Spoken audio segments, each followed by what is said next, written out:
Welcome to Eklavya स्नातक। और आज की इस वीडियो में हम सभी बीए प्रोग्राम सेमेस्टर 2 से जो आपका सब्जेक्ट है इंडिया फॉरेन पॉलिसी, इसकी यूनिट 4 है और इसका पार्ट बी है India as a global power, prospects and challenges. तो ये हमारा आज का टॉपिक है। तो चलिए वीडियो को स्टार्ट करते हैं। और आपसे छोटी सी रिक्वेस्ट है कि आप प्लीज इंस्टा पे मुझे फॉलो कर लें और अगर आपकी कोई भी क्वेरी हो तो आप मुझे मैसेज कर सकते हैं। यूजर नेम आप सभी के सामने लिखा हुआ है। और अगर आपको पीडीएफ नोट चाहिए तो आप हमारे टेलीग्राम चैनल एकलव्य स्नातक 1 को ज्वाइन कर लें, वहां पे आपको पीडीएफ प्रोवाइड करवा दी जाएंगी। तो सबसे पहले मैं आपको एक छोटा सा इंट्रोडक्शन दे देता हूं कि आज की इस वीडियो में हम क्या करने वाले हैं। तो आज आप जितने भी स्टूडेंट्स इस वीडियो को देख रहे हैं, हम ये समझेंगे कि पोस्ट कॉलोनियल स्टेट्स क्या होते हैं और इंडिया की फॉरेन पॉलिसी के क्या प्रिंसिपल्स रहे आफ्टर इंडिपेंडेंस। और उसके बाद हम ये समझेंगे कि ग्लोबल पॉलिटिक्स में साउथ एशिया में इंडिया का क्या सिग्निफिकेंस है।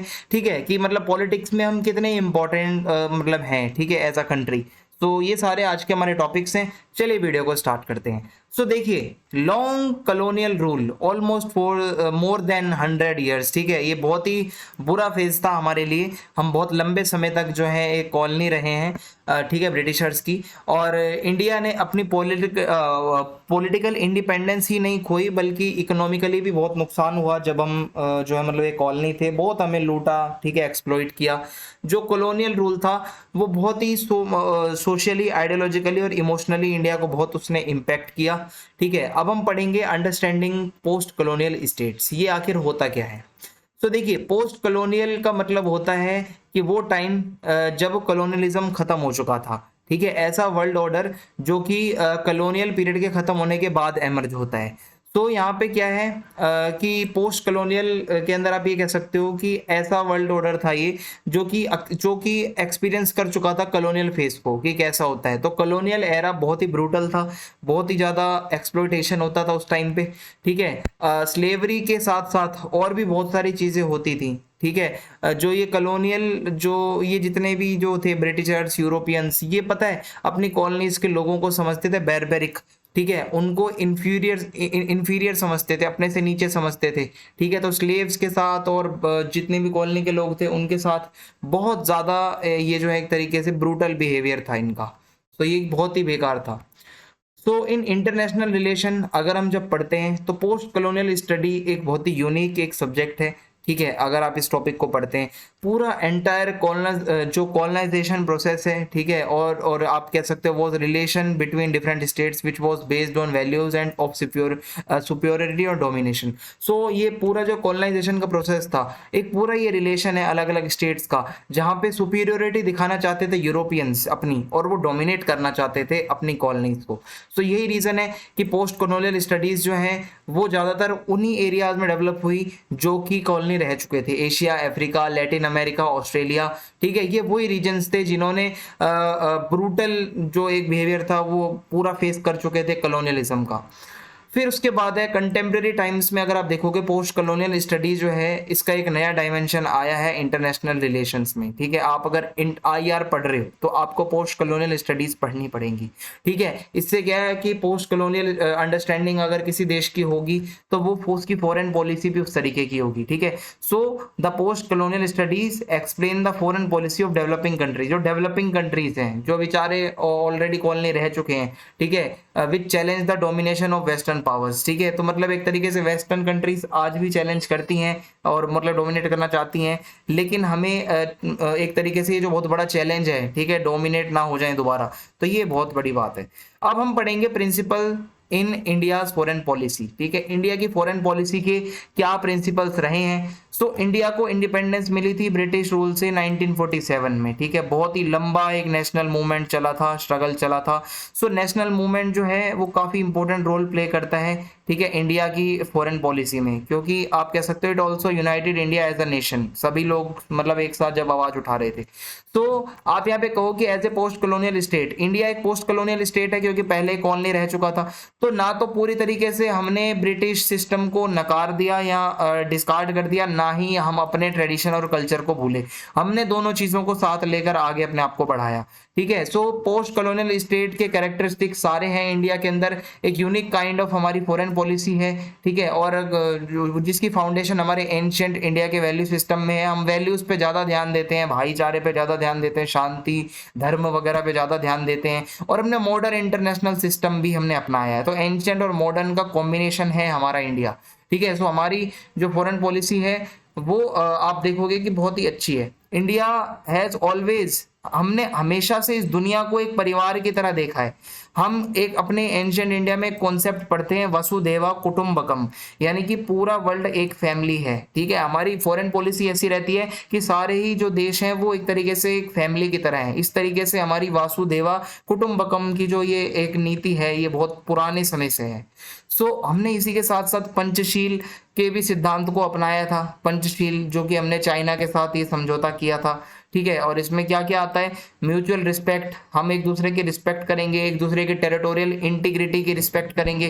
ठीक है, कोई एग्रेशन नहीं दिखाएंगे भाई एक दूसरे के लिए, और किसी के मामलों में इंटरफेयर नहीं करेंगे। इक्वालिटी और टेरिटोरियल इंटीग्रिटी और सोवरेनिटी का बहुत ध्यान रखेंगे। पीसफुल को एग्जिस्टेंस, पीसफुली रहेंगे। सो ये बातें जो है इंडिया और चाइना के बीच में 1954 में हुई थी। ठीक है, और आगे बढ़ते हैं अब हम।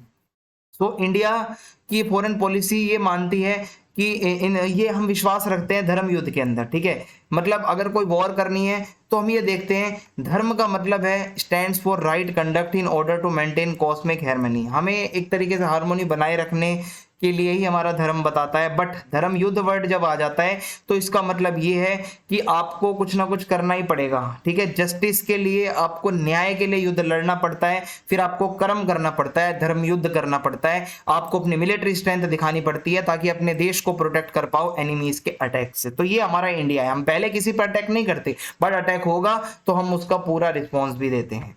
फिर है नॉन अलाइंड मूवमेंट। आपने ये कभी 12th में भी पढ़ा होगा, NAM कहते हैं इसको। ये पॉलिसी इंडिया ने अपनाई थी और इंडिया इसके फाउंडर्स में से एक है। सो इसके फाउंडर्स में है भाई जवाहरलाल नेहरू इंडिया से, घाना से वामे नक्रुमा, इंडोनेशिया से सुकर्णो, इजिप्ट के अब्दुल नासिर और यूगोस्लाविया के जोसेफ ब्रोज टीटो। तो इन 5 कंट्रीज ने मिलकर नॉन अलाइन मूवमेंट को स्टार्ट किया था। अब ये क्या था ये मैं आपको बता देता हूँ आगे। तो देखिए, सेकेंड वर्ल्ड वॉर जब खत्म हुआ 1945 में तो कोल्ड वॉर स्टार्ट हो गया। कोल्ड वॉर एक तरीके से इनडायरेक्ट वॉर था between 2 power blocks. 2 super powers थी, एक तरफ यूएसए, दूसरी तरफ यूएसएसआर। ठीक है, जिसको सोवियत यूनियन कहा जाता है। अमेरिका चाहता था कि कैपिटलिज्म फैलाए, सोवियत यूनियन चाहता था कि कम्युनिज्म फैले। तो इन दोनों ने अपने ब्लॉक्स बना लिए थे, यानी कि दोनों देशों ने बाकी देशों को अपने टीम में शामिल करना शुरू कर दिया था। तो ऐसे में इंडिया की जो पॉलिसी थी वो नॉन अलाइनमेंट की थी, ना तो यूएसए की तरफ जाना है ना यूएसएसआर की तरफ जाना है। तो हमारी फॉरेन पॉलिसी थी नॉन अलाइनमेंट की। ठीक है, और जब से ही हमने अपने आप को ये सारी चीज़ें देखी, ठीक है, हमने इंडिपेंडेंट होते ही हमने लगातार यही पॉलिसी को अपनाया और आज भी हम इसी पॉलिसी को अपनाते हैं। ठीक है, और इसमें यही है कि भाई इंडिपेंडेंस, पीस, कोऑपरेशन की बात करती है ये जो पॉलिसी है। ठीक है, कोई मिलिट्री अलायंस नहीं करना किसी के साथ। तो India under the leadership of PM Jawaharlal Nehru, हमने नॉन अलाइन मूवमेंट को जवाहरलाल नेहरू जी के टाइम से ही स्टार्ट किया था, कोल्ड वॉर एरा के टाइम पे। इसका प्राइमरी ऑब्जेक्टिव यही था नॉन अलाइनमेंट का कि आप इंडिया जो है वो किसी के साथ खुद को अलाइन ना करे, ना यूएसए के साथ ना सोवियत यूनियन के साथ, एक अपनी स्ट्रेटेजिक ऑटोनॉमी बनी रहे।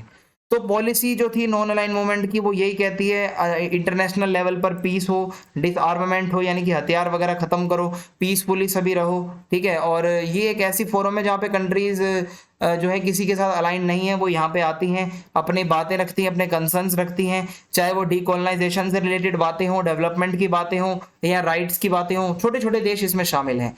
सो नॉन अलाइन मूवमेंट जो है formed a large block of newly independent Nations. इसके अंदर ज्यादातर वो देश शामिल थे जो नए नए इंडिपेंडेंट हुए थे।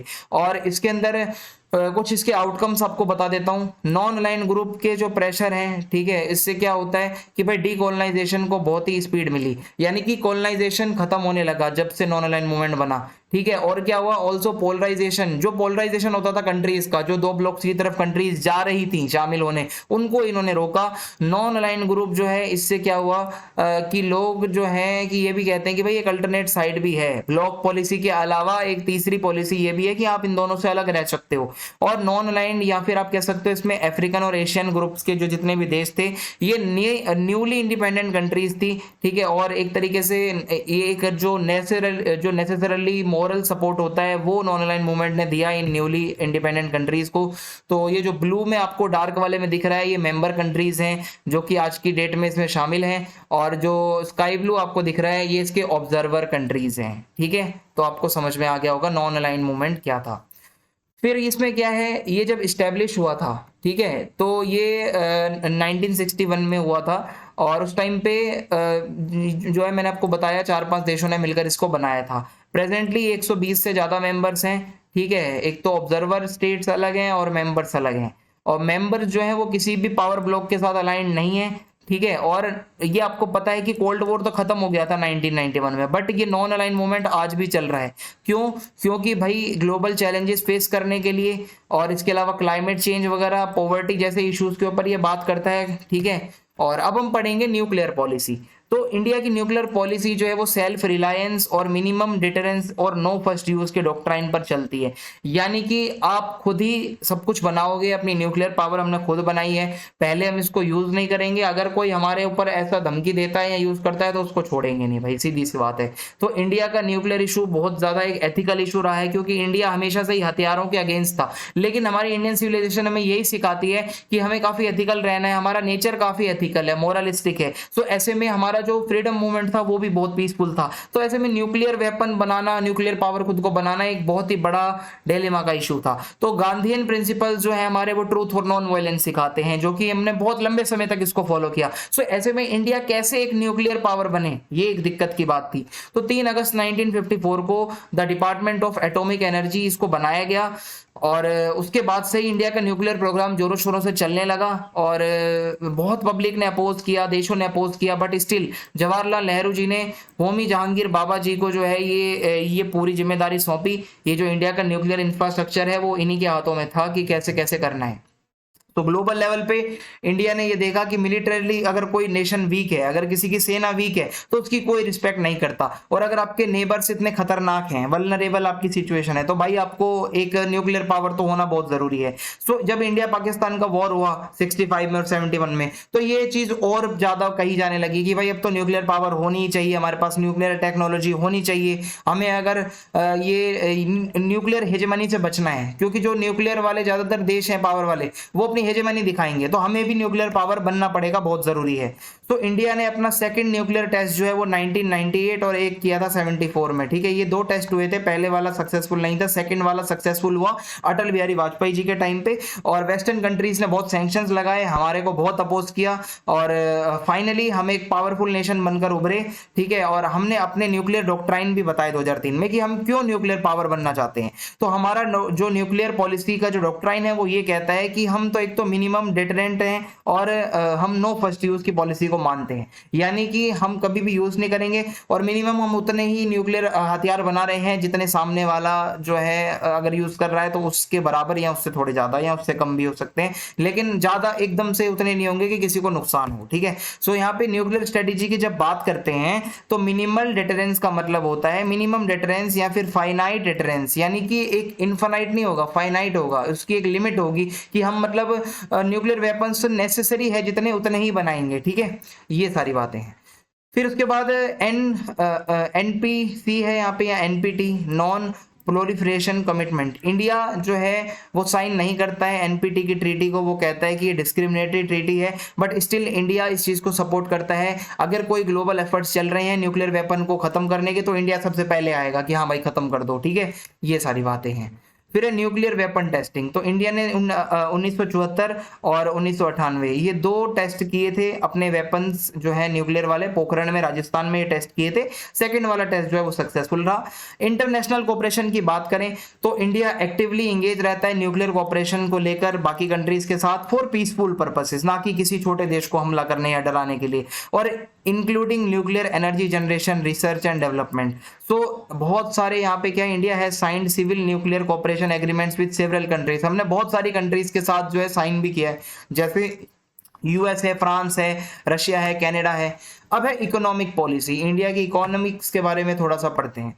तो इंडिया एक एग्रीकल्चरल इकोनॉमी रहा है लंबे समय से लेकर, और ये इकोनॉमिक एक्सप्लॉयटेशन ब्रिटिश रूल के टाइम पे बहुत ज़्यादा था, जिसकी वजह से इंडिया एक गरीब देश बन गया था। सो कोलोनाइजेशन प्रोसेस से भी इंडिया की इकोनॉमी बहुत ज़्यादा जो है इम्पैक्ट हुई और अफेक्ट हुई। और इंडिया जब आज़ाद हुआ तो उसके बाद हमने एग्रीकल्चरल प्रोडक्शन पे बहुत ध्यान दिया और इंडस्ट्रियल प्रोडक्शन पर भी बहुत ध्यान दिया। सो दोनों चीज़ों को, एग्रीकल्चर और इंडस्ट्री सेक्टर को डेवलप किया गया। प्लान्ड इकोनॉमी थी हमारी, 5 ईयर प्लान्स हमने अपनाए। पहला वाला 5 ईयर प्लान जो था वो प्रॉपर एग्रीकल्चर के ऊपर था, सेकंड वाला जो था वो इंडस्ट्रियलाइजेशन के ऊपर था। To sustain the agricultural activities, बड़े बड़े डैम बनाए गए, ठीक है। और ये डैम जो है वो मल्टीपर्पज काम करते हैं, एक तो इलेक्ट्रिसिटी बनती है इनसे और पानी भी जाता है इरिगेशन के लिए। और बहुत सारी मिनरल बेस्ड इंडस्ट्रीज भी इंडिया में बनी ताकि आयरन और स्टील बनाया जा सके। और लेट 80s में पॉलिटिकल इनस्टेबिलिटी आ रही थी, इकोनॉमिक स्टैग्नेशन हो रहा था और इकोनॉमिक कंडीशन खराब हो रही थी, बहुत ही ज्यादा इकोनॉमी खराब होती जा रही थी। इसकी वजह से हम काफी वल्नरेबल हो गए थे और हमारे फॉरेन रिजर्व भी खत्म हो चुके थे, हम इंपोर्ट भी कुछ नहीं कर पा रहे थे। तो इंडिया ने आईएमएफ से मदद मांगी थी, आईएमएफ को अप्रोच किया था फाइनेंशियल हेल्प के लिए। तो आईएमएफ ने ये बोला हेल्प तो कर देंगे बट आप अपनी इकोनॉमी में थोड़े बदलाव करो, आप सबसे पहले तो लिबरलाइज करो इसको। तो 1991 में इंडिया ने अपनी इकोनॉमी को लिबरलाइज किया और एज ए रिजल्ट हमने अपने देश में एमएनसीज को आने दिया, अलाउ करा विदाउट एनी लाइसेंस। और हमने प्राइवेट लोगों को भी बोला कि आप जितनी बड़ी इंडस्ट्रीज चलाना चाहें आप चला सकते हैं। तो 1991 में हमने एलपीजी की पॉलिसी को अपनाया था, liberalisation and privatisation and globalisation. उसके बाद हमारी इकोनॉमी के पॉजिटिव रिजल्ट्स दिखे काफी ज्यादा। एवरेज जीडीपी ग्रोथ रेट जो था वो 6.6% था 1992 से 2008 तक, और 7.3 जो कि और बढ़ गया 2009 से 2018 के बीच। और 2022 में इंडिया की जीडीपी लगभग $3.25 ट्रिलियन थी और फॉरेन रिजर्व स्टैंड जो है हमारा वो है $619 बिलियन। तो काफी ज्यादा बड़ी इकोनॉमी इंडिया बनता जा रहा है, छठे नंबर पर है, भी हो सकता है 5वें पे भी आ जाए। और अब है इंडिया का रोल साउथ एशिया में, इंडिया का क्या रोल है। तो आप देखो साउथ एशिया का जो रीजन है वो यूनिक है बहुत ज्यादा, क्योंकि हमारे यहाँ पे यहाँ के जो देश हैं उनके साथ ट्रेडिशनल हिस्टोरिकल जुड़ाव है, एक लिंक है, हमारे कल्चरल और लिंग्विस्टिक और रिलीजियस उनके साथ टाइज हैं। 1947 तक इंडिया, पाकिस्तान, बांग्लादेश एक ही देश थे, ठीक है, ब्रिटिश रूल के टाइम पे। तो एक जॉइंट फ्रीडम स्ट्रगल रहा है भाई इन सब देशों का, और उनकी सेम हिस्ट्री रही है एक्सप्लॉयटेशन की। तो कहीं ना कहीं इंडिया कनेक्ट करता है इन सब देशों से। तो जब से इंडिया आजाद हुआ है, इंडिया लगातार कोशिश करता है साउथ एशियन रीजन के अंदर अपने आप को एक अच्छा देश बनाने के लिए, और इंडिया ने बहुत इंपॉर्टेंट रोल प्ले किया है, ठीक है। जैसे कि 2014 में इंडिया ने इनिशिएट किया नेबरहुड फर्स्ट पॉलिसी को, यानी कि पड़ोसियों के साथ पहले हमें अपना ट्रेड वगैरह करना है और डेवलपमेंट के लिए काम करना है, चाहे वो इकोनॉमी के सेक्टर हो, टेक्नोलॉजी हो, एजुकेशन हो, एनवायरनमेंट हो, डिजिटल कनेक्टिविटी हो। सो हमने बाकी साउथ एशियन देशों को असिस्ट भी किया है, हमने बहुत मदद भी करी है इन देशों की। और इंडिया लगातार रीजनल ऑर्गेनाइजेशंस को प्रमोट करता है, ठीक है। और लगातार इंडिया जो है जो है सार्क और बिम्स्टेक और यहाँ पे BBIN, ये कुछ जो छोटे छोटे जो ऑर्गेनाइजेशंस हैं, यहाँ पे इंडिया बहुत एक्टिव रहता है। और इंडिया एक बहुत बड़ी कंट्री है भाई साउथ एशिया के अंदर, ज्योग्राफिकल साइज भी बहुत बढ़िया है, इकोनॉमी भी बहुत बड़ी है। और कोविड-19 के टाइम पे तो हमने वैक्सीन से लेकर मेडिकल असिस्टेंस तक भी बहुत मदद की थी इन सभी देशों की। अब हमारा अगला टॉपिक है इंडिया की सिग्निफिकेंस इंटरनेशनल पॉलिटिक्स के अंदर। तो हमारे देश का बहुत ज्यादा रोल है भाई आज की डेट में। अगर आप देखोगे कंटेम्प्रेरी इंडिया बहुत अलग है, एक नया इंडिया है हमारा, हम रिस्क ले सकते हैं। हमारे साथ अगर कोई एक बारी कोई हमें मतलब छेड़ेगा, हम उसको खत्म करके रख देंगे, ऐसा हमारा देश है आज की डेट में, ठीक है। हम किसी से नहीं डरते, हम बदला लेना जानते हैं। और इंडिया के रिलेशन इंप्रूव हुए चाइना के साथ, और चाइना का जो इंडिया का जो रिलेशन है वो एक ऐसा पार्टनरशिप वाला रहा था, शुरू से ही म्यूचुअल रिस्पेक्ट का था। और चाहे मिलिट्री चाहे इकोनॉमिक फील्ड में हो, ठीक है, ये जो है मतलब चाइना के साथ देखो कभी कभी हमारा ना कुछ इशू भी रहता है, जैसे यहाँ पे गलवान लद्दाख का इशू था, ठीक है। और जो वो चाइनीज लोग हमारी टेरिटरी में घुस रहे थे, और बहुत सारे ऐसे इश्यूज होते रहते हैं, और हम उनको बहुत बारी भगाने में भी कामयाब रहते हैं। तो हम अब पहले जैसे नहीं है कि डर के बैठ जाएंगे। और इंडिया ने काफ़ी ज़्यादा इम्प्रूव करने की कोशिश करी है रिलेशन को, ठीक है, चाइना के साथ में, ये याद रखिएगा। और इंडिया को पूरा देश आज इज्जत करता है, मतलब सारे देश इज्जत करते हैं, इंडिया की रिस्पेक्ट करते हैं, क्योंकि इंडिया एक बहुत बड़ी इकोनॉमिक और मिलिट्री पावर है।